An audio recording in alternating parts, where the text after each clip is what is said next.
Ako si Raisa, 23 years old at nagtatrabaho sa isang sikat na branch ng isang bangko dito sa lungsod ng Marikina bilang isang teller. Sa Kogyo ako nakatira at may inuupahan akong apartment doon. Meron akong boyfriend, si JR, at minsan ay doon din siya natutulog sa aking apartment. Maliit lang ako, nasa 5'1" lang ang height ko. Lampas balikat ang itim na buhok, matangos ang ilong, mapungay ang mga mata, maputi at makinis ang balat. Sa pangangatawan naman ay hindi naman ako payat, ngunit hindi din ako chubby. Sakto lang na medyo malaman at medyo sexy. May itsura naman ako, sabi ng mga kaibigan ko ay maganda pa nga daw ako. Kaya nang sabi ko, meron akong boyfriend. Magpo 4 years na kami. Pero hindi tungkol sa kanya ang kwento ko. Oo, may affair ako sa ibang lalaki. Bukod sa boyfriend ko. Siya si Kuya Levy, isa sa mga guard sa bangko kung saan ako nagtatrabaho. Kung tutuusin, malayo talagang magustuhan ko siya. Mas matanda siya sa akin ng halos doble ng edad ko. 23 ako at siya naman ay 41 na. Matangkad si Kuya Levy. Mga nasa 5'11" ang height niya. Sobrang matipuno ang katawan at medyo maitim ang balat. Hindi siya pangit pero hindi rin siya gwapo. Di kagaya ng boyfriend ko. Magkasalungat silang dalawa. Nag-umpisa ang lahat dahil sa maaga palagi akong pumapasok. Madalas, nauuna ako sa kanya. Sila ang nagbubukas ng bangko. Madalas niya akong biruin na dapat ako na lang daw magbukas ng bangko. Tutal, ako naman ang nauunang dumating. Hanggang sa hiningi na nga niya ang number ko. Para daw alam ko kung parating na siya. O hindi kaya ay kung malilate siya. Di ko naman binigyan ng mali siya yon dahil trabaho naman yun. Bihira din siyang mag-text. Good morning lang at good night. Pero laging may kasamang Miss Beautiful. Maloko si Kuya Levy. At base sa mga office mate kong lalaki, medyo maloko nga daw ito. Di naman ako na-bother dahil kahit kailan, hindi naman niya ako binastos. Isang beses, nauna ako sa bangko. Wala pa siya, kaya tinext ko siya. Hindi siya nag-reply. Inantay ko siya at maya-maya ay dumating na din. Palagi siyang nakamotor tuwing siya ay pumapasok. Pagdating niya, ay agad siya nang hingi ng paumanhin at sinabing nasiraan daw siya at wala daw siyang load pang text. Habang binubuksan niya ang bangko, ay tinanong niya kung pwede daw bang i-add niya ako sa Facebook para ma-message na lang daw niya ako sa messenger pag wala siyang load. Again, mukhang harmless naman so inaccept ko siya. Naging mas madalas ang pag-uusap namin at talagang napakagalang ni Kuya Levy. Medyo pilyo ang ilan sa mga message niya pero hindi naman niya ako binabastos. Hindi rin nawawala ang tawag niya sa akin na ma'am. Minsan, isang gabi, malakas ang ulan. Hindi ako makatulog dahil ang lakas ng hangin at ang lakas ng hampas ng hangin sa pintana ko. May bagyo kasi noon. Nag-check ako ng messenger at nakita kong online pa si Kuya Levy. Kaya naisipan ko mag-chat sa kanya. Hi Kuya Levy. Uy ma'am, magandang gabi po. Bakit gising pa po kayo? Di kasi ako makatulog. Ang lamig. Ay ganun po ba? Sayang naman ma'am. Anong sayang? Kung nandyan ako ma'am, mas paiinitin pa kita. Natawa naman ako sa biro niya.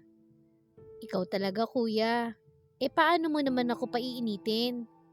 Sisilaban mo ba ako? Ganun nga po ma'am. At nag-send siya ng picture sa akin. Tinitigan ko ang picture niya na ipinadala At aaminin ko na parang nabigla ako. Para ako nag-init nang makita ko ang namumutok na muscle niya. Di agad ako nakapag-reply. Ma'am, nandyan ka pa? Ma'am, nandyan ka pa ba? Macho mo pala kuya. Di halata. Sa iyong edad. Madalas ka ba mag-gym? Yes ma'am. Kailangan eh. Bakit kailangan? Sa trabaho ba? Hindi ma'am. Kailangan ko. Para sa mga chicks. Joke lang. Marami pa kaming napag-usapan. Hanggang sa inantok na ako. At nakatulog na. Nang mga sumunod na araw, madalas nang nagme-message sa akin si Kuya Levy. Mga topless picture niya sinesend niya sa akin. Kasabay ng good morning at good night. At ewan ko ba, pero may kung anong parang bumubulabog sa loob ko sa tuwing tinititigan ko ang namumutok na muscle niya at ang malapandisal na abs. At naging mas pilyo na din ang pagpapalitan namin ng mga chat. Minsan nga, biniro niya ako na ako naman daw mag-send ng picture. Napaisip naman ako at pinag-isipan kong mabuti. Harmless naman siguro, kaya nag-send ako ng maayos na picture. Naka-spaghetti strap akong itim at lutang na lutang ang kaputian ko. At medyo sumisilip din ang bagay na aking pinakatatago. Pero harmless naman. Wow, ang puti! Parang labanos. Pero hindi na naulit ang pagsisend ko ng picture. Natakot din kasi ako na baka may ibang makaalam. Isang gabi, Biyernes yun, medyo nalate ako ng out dahil may tinapos akong report. Si Kuya Levy na lang ang nandun at naunang umuwi ang aming mga kasamahan dahil may birthday ang anak. Walang tigil ang ulan nung araw na yon. At mukhang mas lumakas pa ang ulan nung gabi na yon. Matapos maisara ang bangko, ay sabay na kaming umuwi ni Kuya Levy. Nag-volunteer siyang isakay na lang niya ako sa motor niya. Pero tumanggi ako. Mahirap sumakay ngayon ma'am. Wala kang masasakyan. Pangungumbinsi sa akin ni Kuya Levy. May point naman siya. Kaya bandang huli, ay pumayag na din ako. May extra siyang kapote at helmet. At umangkas ako sa likod niya. Tila naman lumakas pa lalo ang ulan. At kahit nakakapote pa, ramdam kong parang basa na din ang damit ko sa loob. Ihahatid sana ako ni Kuya Levy. Kaso bahana ang mga daan. At wala nang madaanan. Iminungkahi niyang doon na lang muna ako sa apartment niya. Magpalipas ng gabi. Nag-isip ako mabuti.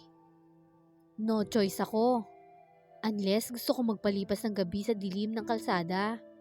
Kaya sumama na lang ako sa bahay niya. May kung ano sa isip ko na nagsasabi na pwedeng may mangyayari sa amin ngayong gabi. Pero parang tila ba ikinatuwa ko pa ang isiping yun. Huminto muna kami sa isang sikat na kainan at nag-volunteer akong bumili ng pang-dinner namin. Pine-take out na lang namin iyon. Hanggang sa makarating na kami sa bahay ni Kuya Levy. Di naman malaki yun. Sakto lang. 2 ang kwarto. Dahil may cashier siyang isang guard na panggabi naman ang pasok. Nang mahubad nga namin ang aming mga kapote, ay basang-basa nga ang aming mga damit sa loob. Pinahiram niya ako ng isang maluwag at mahabang t-shirt. Isinuot ko yun sa loob ng kwarto. Iniisip ko kung huhubarin ko din ba ang palda ko. Basa na kasi yun at mahaba naman ang t-shirt. Kaya naisipan kong tanggalin na lang din. Bukod sa maliit na tela na yun, ay wala na akong suot na pang ibaba. Napangiti naman ako. Pakiramdam ko ay sexy ako. Nang lumabas ako ng kwarto, ay nakita ko parang nabigla si Kuya Leby nang makita ko. Napalunok siya at parang nag-iwas ng tingin. Kumain kami ng hapunan at tapos ay naupo kami sa sala at nanood ng TV. Magkatabi kami. Nakasuot siya ng isang puting sando na bakat ang kanyang katawan at isang manipis na boxer short. Hindi nakaligtas sa mga mata ko iyon. Kaya naman nakaramdam ako ng konting init. Habang nanonood kami ng TV, ay nahuhuli kong panay ang sulyap ni Kuya Leby sa mga hita ko. Kuya, kanina ka patingin ng tingin dyan ah. Pasensya na ma'am, ang puti mo kasi at ang kinis. Ngayon lang po ako nakakita ng ganyan ma'am. So ano, titignan mo na lang ba? Huli na para bawiin ko ang nasabi ko. Tumingin sa akin si Kuya Leby. Nagtitigan kami. Unti-unti siyang lumapit sa akin at hindi inaalis ang tingin sa aking mga mata. Hanggang sa magkadikit na kami sa sopa. Naramdaman ko ang magaspang niyang kamay na dumadama sa akin. Nandun lang at hindi gumagalaw. Marahil ay pinakikiramdaman niya ako.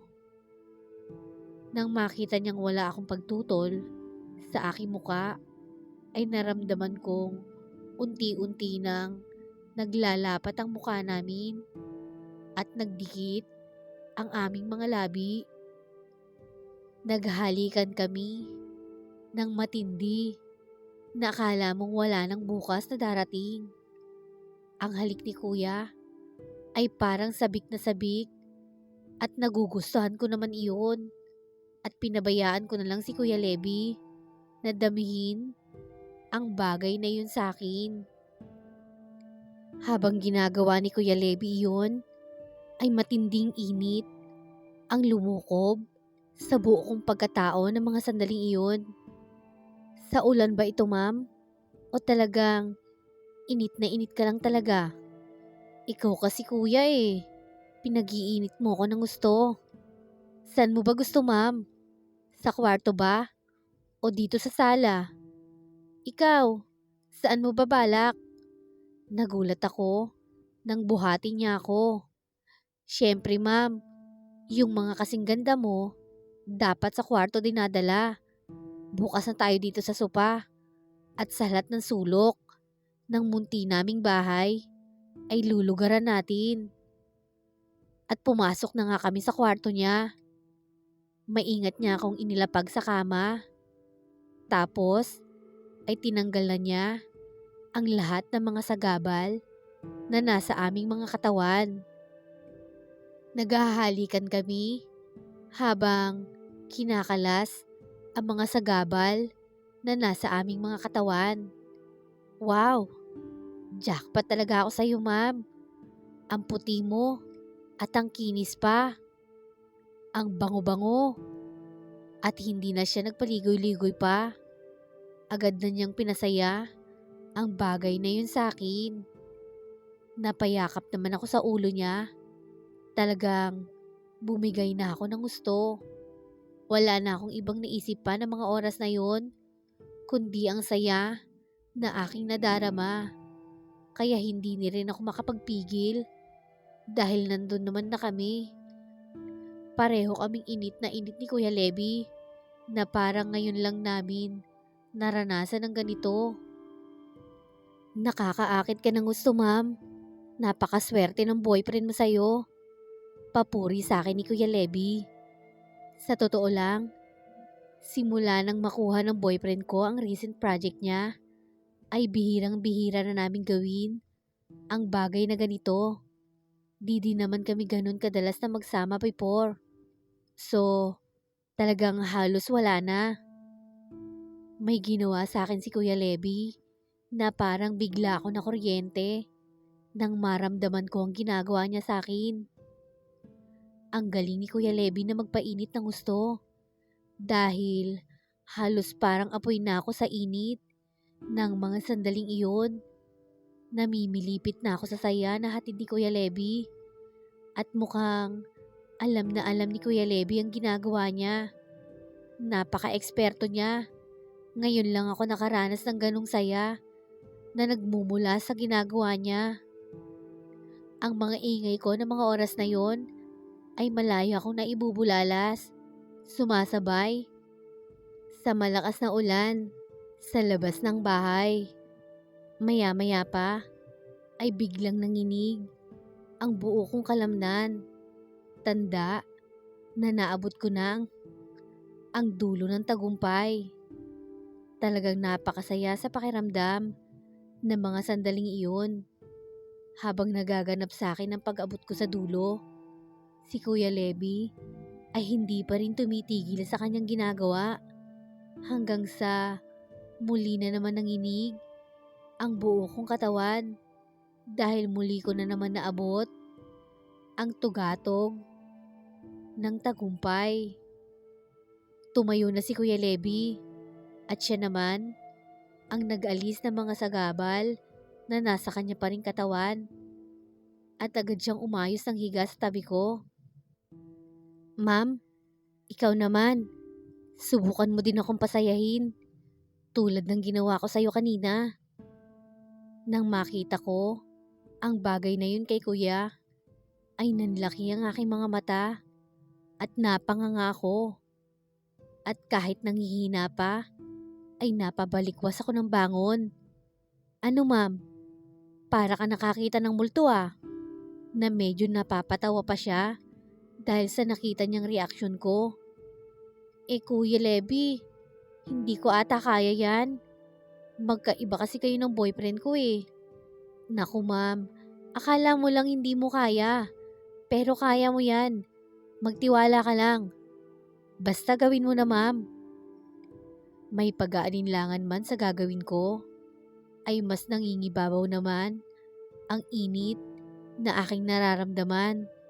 Kaya agad ko nang sinunod ang utos sa akin ni Kuya Leby. Gaya nga ng sabi niya, ay ginawa ko din ang lahat para lang siya ay mapasaya ng todo.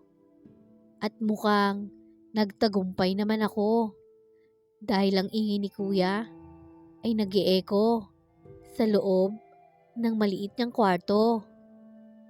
Maya-maya pa ay sumenya siya na tumigil na ako sa aking ginagawa sa kanya. "Humiga ka." At inalalayan niya ako sa paghiga sa kama.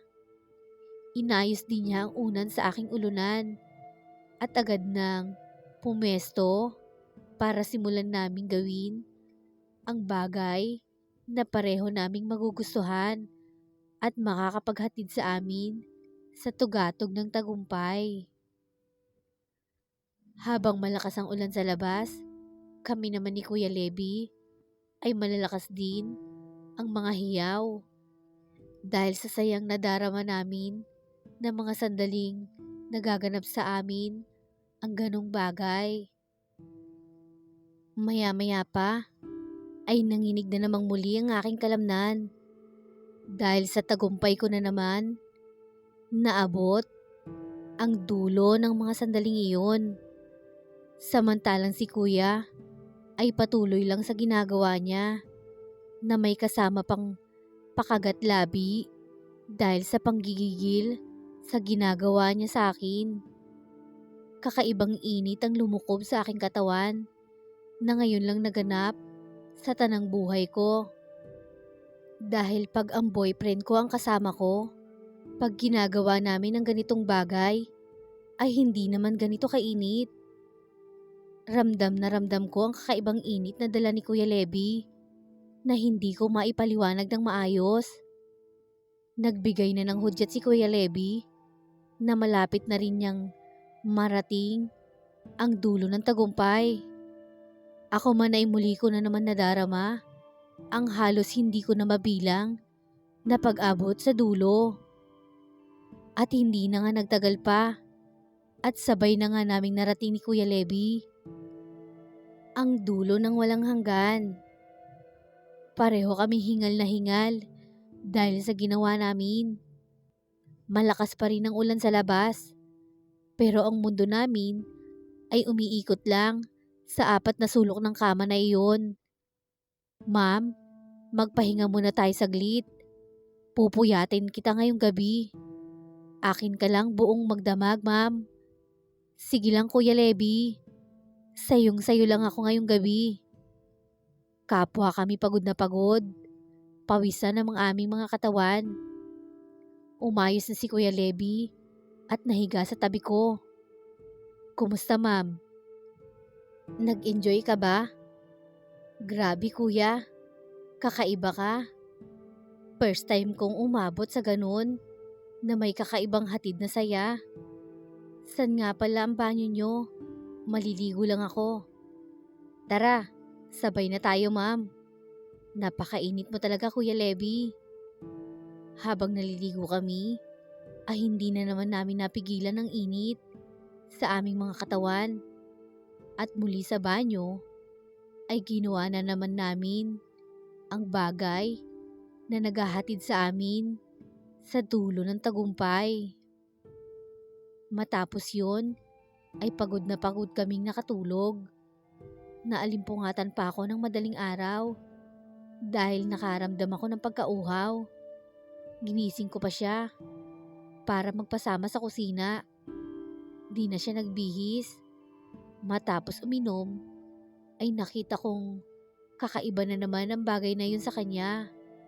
Kaya mula sa pagsama niya sa akin sa kusina para uminom ng tubig, ay ginawa na naman namin ulit ang bagay na palagi ang naghahatid sa amin sa dulo ng tagumpay. Maya-maya pa ay nanginig na ang aking katawan dahil naabot ko na naman ang dulo.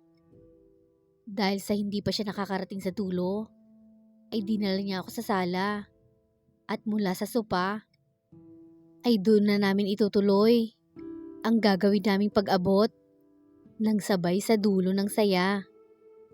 Ilang sandali pa nga ang lumipas at tagumpay naming nakamit ang pag-abot ng tagumpay. Nagpahinga lang kami saglit, tapos ay binuhat na niya ako muli papasok sa kwarto niya at nakatulog na nga kami. Tanghali na nang magising kami, bandang 11:00 na ng umaga. Medyo mahina na ang ulan. Tatayo na sana ako nang bigla akong hinila ni Kuya Levi pabalik sa kama. At muli, bago kami tuluyang tumayo sa higaan, iginawa muna namin muli ang bagay na kinahihibangan namin kagabi pa. Hindi ko maintindihan ang sarili ko. Para na kasi akong naaadik sa ganito. Paisa muna, ma'am, bago ka umuwi. Hirit pa ni Kuya Levi. Tututol sana ako, pero masyadong maagap si Kuya Levi. Magsasalita pa lang ako, nandun na siya at nag-uumpisa ng pasayahin ako. Kaya naman ang pagtutol ko ay nauwi na lang sa paghiyaw dahil sa saya na nadarama ko ng mga sandaling iyon. At darang na din ako talaga dahil magaling talaga si Kuya Levi magpainit. Ilang mahabang sandali pa ang lumipas at mas lalong lumalakas ang paghiyaw ko dahil muli at sa hindi ko mabilang kung ilang beses ko nang naabot ang dulo simula pa kagabi. Hindi naman siya tumitigil hanggang sa oras na siya naman ang dumating sa tugatog ng tagumpay na kasama ko. Nang matapos ay nagpahinga muna kami ng ilang minuto at nag-ayos na kami ng aming mga sarili. Nagbihis at tuluyan ng lumabas ng kwarto ni Kuya Levi. Nagulat ako nang may makita akong tao sa kusina. Bigla akong nahiya dahil alam kong sa lakas ng hiyaw ko kanina, hindi malayong marinig ng lalaking ito. Ipinakilala siya sa akin ni Kuya Levi.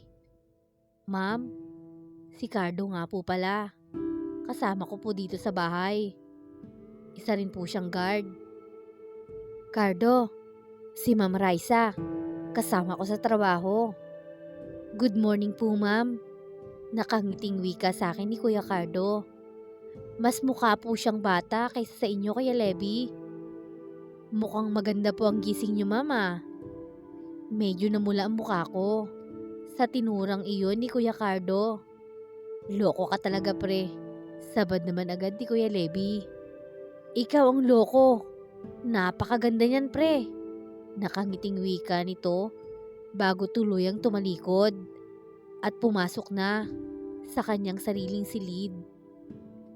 Inihatid na ako ni Kuya Levy pa uwi. Di naman na ako tumutol pa.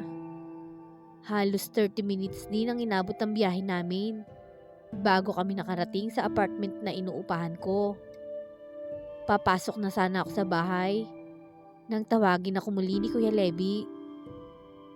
Ma'am Raisa! Nakangiti pa akong lumingon kay Kuya. Yes, Kuya Levy. May sasabihin ka pa? Ma'am. Sana maulit po natin yun, ma'am. Ang saya-saya po kasi pag ginagawa natin yun. Isang pilit ng ngiti lang ibinigay ko. Tapos ay pumasok na ako sa loob ng bahay. Doon na nga nag-sink in sa akin ang lahat. Nakaramdam ako ng guilt feeling sa ginawa ko. Naisip ko ang boyfriend ko. Naisip ko din na baka malaman ng mga kasama namin sa trabaho. Tiyak na malaking iskandalo yun sa amin. At isa pa, kinakabahan ako sa isipin na paano kung mabuntis pala ako ni Kuya Levy. Anong gagawin ko? Dumaan pa ang mga araw at unti-unti kong iniiwasan si Kuya Levy. Sa trabaho namin, mabuti naman at hindi napapansin ng mga kasamahan namin na hindi ko na pinapansin masyado si Kuya Levy. At hindi na din ako nagre-reply sa mga chat sa akin. Lumipas sa mga araw at nakahinga ako ng maluwag nang dumating ang buwan ng dalaw ko. 2 linggo ang nakaraan matapos nang may mangyari sa amin ni Kuya Levy. Napapansin at nararamdaman naman ni Kuya Levy na iniiwasan ko siya. At hindi naman siya nagpupumilit. Pero bakit parang ako ang nakaramdam ng inis? Dahil sa hindi ko pagpansin sa kanya. Aaminin ko, mula nang may maganap sa pagitan namin ni Kuya Levy, ay mas lalo ako nakaramdam ng pananabik na gawin muli ang bagay na nakakapaghatid sa akin sa dulo ng paulit-ulit. Sobra ako nagiinit sa tuwing nakikita ko si Kuya Levy. Hindi ko maintindihan ang sarili ko. Kailangan ko ang boyfriend ko. Hindi pwedeng kay Kuya Levy ako pupunta pag nakakaramdam ako ng pag-iinit, kagaya ngayon. Pero gaya nga ng dati, ay wala itong panahon sa akin. Lalo pa, nung tinanggap na niya ang isa niyang project sa Sagada at kailangan niyang madistino ng 5 buwan hanggang 6 na buwan. Naiinis talaga ako sa kanya. Pero hindi ko pinahalatang disappointed ako sa kanya dahil hindi na namin nagagawa pa ang bagay na yun. Gustong gusto ko na talagang lapitan si Kuya Levy. Pero para bang okay naman siya na hindi ako pinapansin at kinakausap. Alam ko naman na hindi lang ako ang babaeng nakakasama ni Kuya Levy. Pero 1 linggo matapos umalis ng boyfriend ko, ay hindi ko na talaga nakaya pa ang init. Buo na ang pasya ko. Makikipagkita ako muli kay Kuya Levy. Dahil si Kuya Levy lang ang nakakalunas ng init na aking nararamdaman. Sa tuwing siya ay nakikita ko sa labas, ay mas lalo akong nasasabik na muli naming gawin ang bagay na yon na aking kinasasabikan. Nagplano ako. Inihanda ko na ang sarili ko. Unang araw, matapos ang buwan ng dalaw ko ng Oktubre, ay nagsimula na akong uminom ng proteksyon. At makalipas nga ang 1 linggo, handa na ako makipagkita kay Kuya Leby. Pinag-isipan ko itong mabuti dahil alam kong malaking pagkakamali ang gagawin ko. Pero tao ako at marupok. 1,000 beses kong pinag-isipan ito. At sa tuwing nakikita ko si Kuya Leby, ay hindi ko talaga kayang hindi makaramdam ng init. Dahil palagi kong naaalala ang masasayang ginawa namin nung gabi na yon. Kaya naman, 1 araw ng linggo iyon at wala kaming pasok.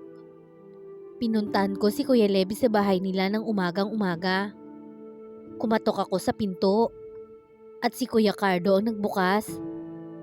Bahagya pa itong nagulat nang makita ako ng umagang iyon.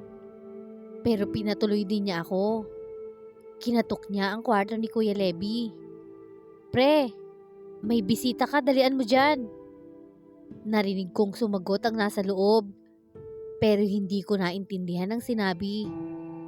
Pero parang asiwa ang boses. Maya-maya pa'y bumukas ang pintuan ng kwarto. At lumabas si Kuya Leby na nakatapi lang ng towel sa bewang. "Sino ba yan, pre? Nandyan ba ang asawa ko?" Wika niya.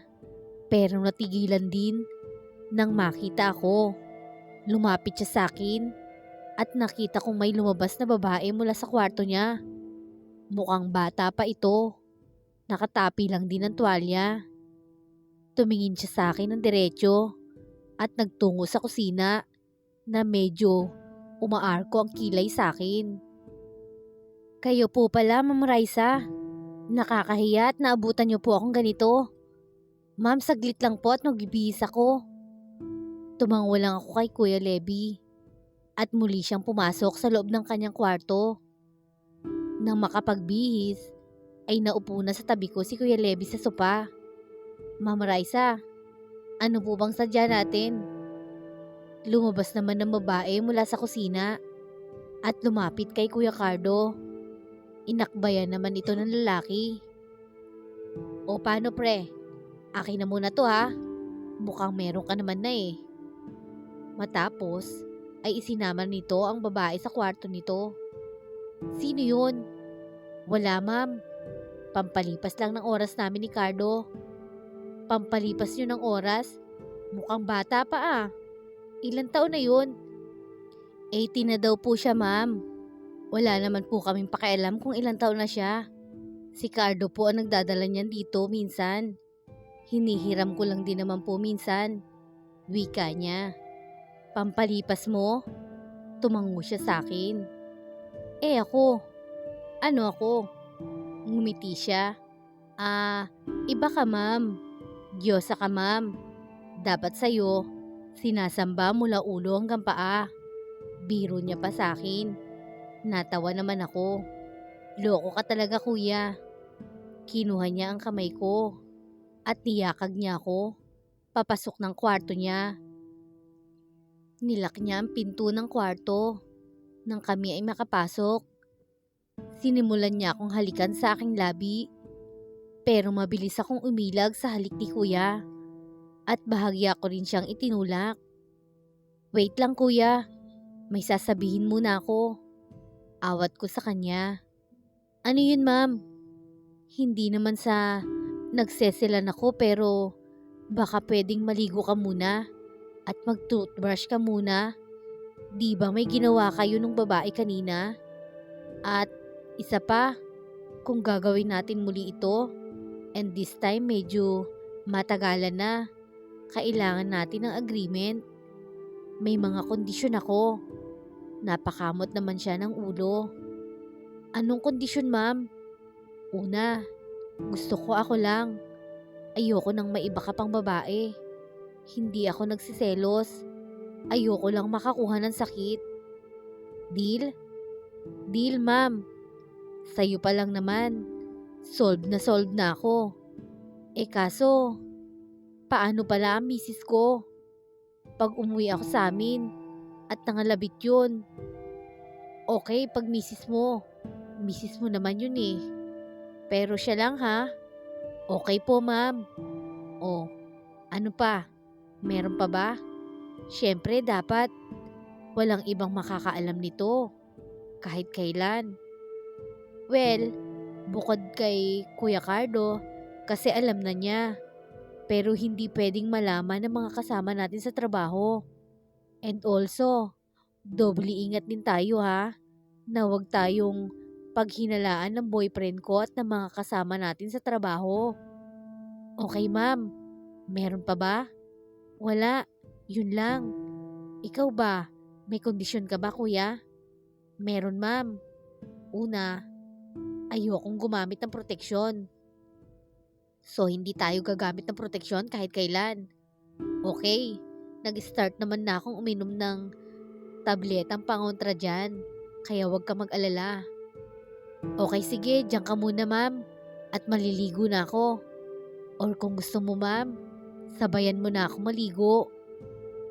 Hindi na kuya, hintayin na lang kita dito sa kwarto mo.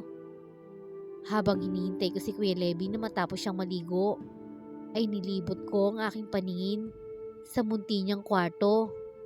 Malinis ang kwarto ni Kuya Levy. Nakaayos ang lahat ng kanyang mga gamit. At napansin ko na may maliit na speaker. Kaya binuksan ko iyon at nagpatugtog ako ng awitin na nakaka-relax. Nahiga na ako sa kama at ilang minuto din na nawala si kuya. Pagpasok niya ay humahalimuyak ang bango ng sabon na gamit niya. Yun, ayos. Sabay sunggab sa aking labi upang siilin na isang malalim at napakainit na halik. Ako naman ay agad na tumugon sa halik na hatid ni Kuya Levy. Na maghiwalay ang aming mga labi, ay ang leeg ko naman ang kanyang hinalikan papunta sa bagay na aking iniingatan. Yan pa lang ang ginagawa sa akin ni Kuya Levy, ay halos maabot ko na ang dulo dahil sa sayang aking nadarama habang ginagawa niya sa akin iyon. Kusa ko na din inalis isa-isa ang mga nagsisilbing sagabal sa aking pangkatawan. Nang magtagumpay ako, ay binuhat na ako ni Kuya Levy. Pinaupo sa kanyang kandungan at malaya niya akong pinaghahalikan sa aking mga bagay na iniingatan. Hindi na kami masyadong nagpaligoy-ligoy pa dahil pareho kaming nananabik sa isa't isa. Kaya naman agad na namin ginawa ang bagay na alam naming parehong maghahatid sa amin sa dulo ng tagumpay. At ilang sandali pa nga ang lumipas at napuno na nga ng ingay namin ni Kuya Levy ang apat na sulok ng kanyang munting silid. Ang ingay ko ay hindi ko talaga mapigilan dahil sa sayang hatid sa akin ni Kuya Levy. Mabuti na lang pala talaga at nakaisip ako magpatugtog kanina. Kaya ang mga ingay namin ni Kuya ay hindi masyadong nadidinig. At ang ingay din nila ng kanyang kapareha ay hindi din namin nadidinig. Nang araw na yon ay hindi ko na naman mabilang kung ilang beses kong naabot ang dulo kasama si Kuya Levy. Basta ang alam ko ay masaya ako ngayon dahil ang init sa aking katawan ay malaya akong napakawalan. At inabot na nga kami ng gabi sa loob ng kwarto ni Kuya Levy. Lalabas lang kami sa kwarto, paggagamit ng banyo, pati ang pagkain namin ng tanghalian, merienda at hapunan ay sa loob na rin ng kwarto namin ginawa. Talagang sinulit namin ni Kuya Levy ang araw na iyon. 10:00 na ng gabi nang ihatid ako ni Kuya Levy sa apartment ko. Kung wala lang kaming pasok kinabukasan, ay hindi pa ako uuwi. Lumipas pa ang mga araw at nagpatuloy ang sikreto namin ni Kuya Levy. Lumipat na din siya ng bahay dahil ayaw niyang may malaman pa si Kuya Cardo sa relasyon namin. Nakahanap din siya ng matutuluyan malapit sa aming bahay. Mag-isa lang siya doon, kaya mas malaya naming nagagawa ang lahat. Minsan pinapupunta ko siya sa bahay ko at doon kami nagpapakalma ng aming mga init. At kung alam kong nasa malayo ang boyfriend ko, ay doon ko pinatutulog si Kuya Levy sa bahay. At magdamag namin ginagawa ang bagay na palagiang naghahatid sa amin sa dulo. Nang sumunod na taon, ay nagpropose sa akin ng boyfriend ko at nagpakasal kami. Makalipas ang 1 taon, ay gusto nang magka-baby ng asawa ko. Kaya tumigil na muna ako sa pag-inom ng gamot. Pero hindi ang kagustuhan ng asawa ko na magkaanak kami ang makakapigil para hindi kami muling magkita ni Kuya Levy. Dahil nagkikita pa rin kami ni Kuya Levy habang nagtatry kaming gumawa ng baby ng asawa ko. At may nagaganap pa rin sa amin ni Kuya. Pero para hindi magka-problema, ay nakaisip kami ng paraan. Sobrang sakit noon at nilagnat pa ako ng 2 araw.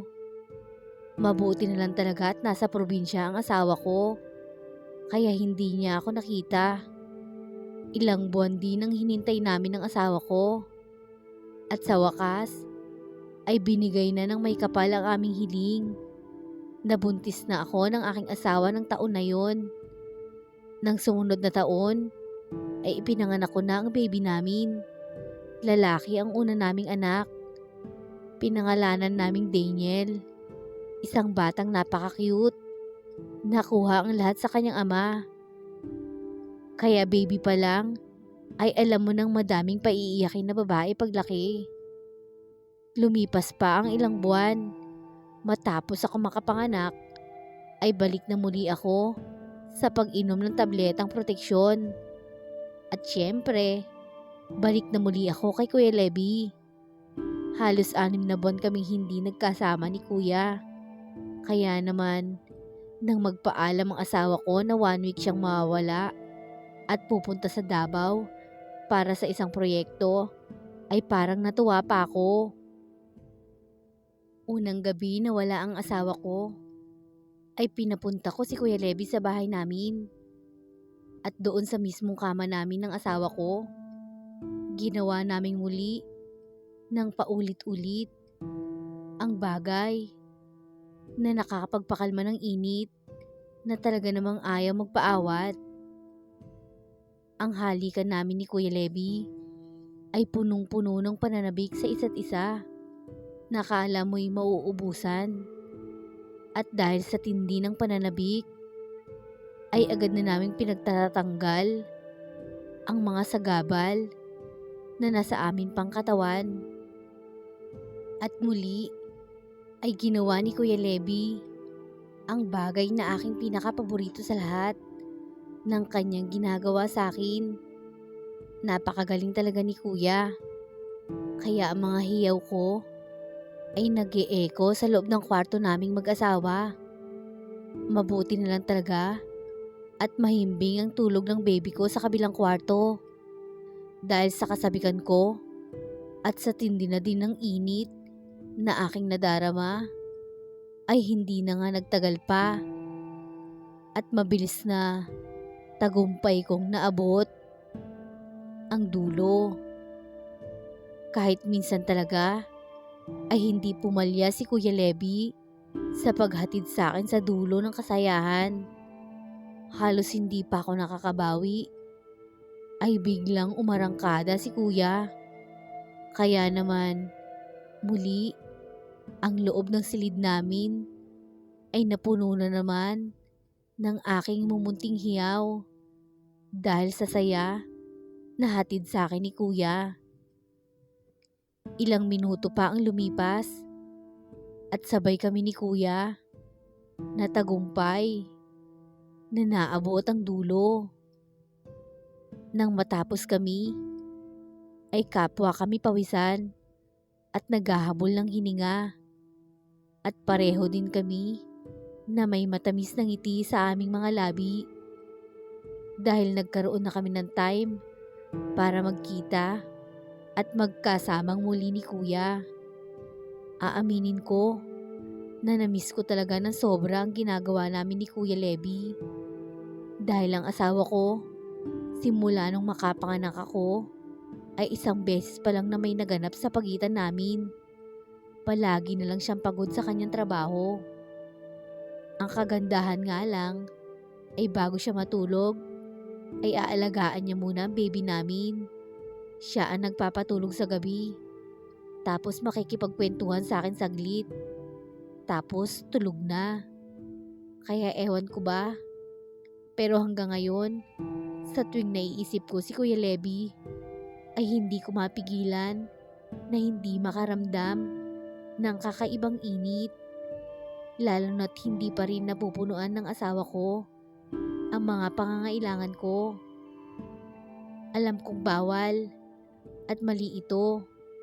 Pero ito ata ang sinasabi nilang masarap na bawal. Hindi naman ako ganito dati. Pero simula nang maranasan ko ang kakaibang saya sa piling ni Kuya, ay palagi ko na itong hinahanap-hanap. Pinagpapatuloy pa rin namin ni Kuya Leby ang bawal naming relasyon. Tumagal na ng taon. Sa ngayon, 3 years old na ang baby ko. Tumigil na ako muli sa pag-inom ng proteksyon. Kaya muli ay buntis ako ngayon. 3 months na. Pero hindi ang asawa ko ang ama. Baby ni Kuya Leby ang nasa sinapupunan ko. Pero hindi pa alam ni Kuya Leby na sa kanya ang batang dinadala ko. Balak ko palang sabihin sa kanya na nagdadalang tao na ako. Nang may nangyaring hindi namin inaasahan pareho. Isang araw ay nabuking siya ng kanyang asawa na may babaeng kinalolokohan.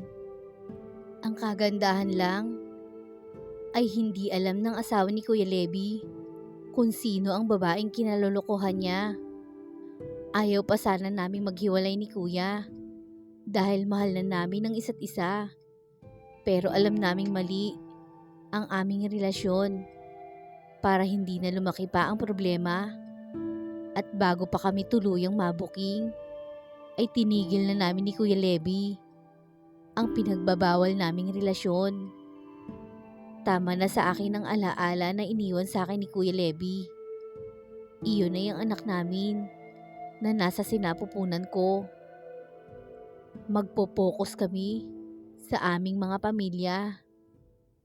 Sakto naman na lumipat na kami ng bahay ng asawa ko. Malayo sa lugar na iyon. Aaminin ko, mahirap kalimutan si Kuya dahil napamahal na siya sa akin. At isa pa, ay magkakaanak na kami. Pero para sa ikabubuti ng lahat, at mabuti na ang ganito, kalimutan at ibaon na sa limot ang lahat. Si Kuya Leby naman ay sinama na ng kanyang asawa sa probinsya at doon na lang daw magtatrabaho para makasama niya ang kanyang pamilya. At nang hindi na makaisip na gumawa pa ng mga kalokohan.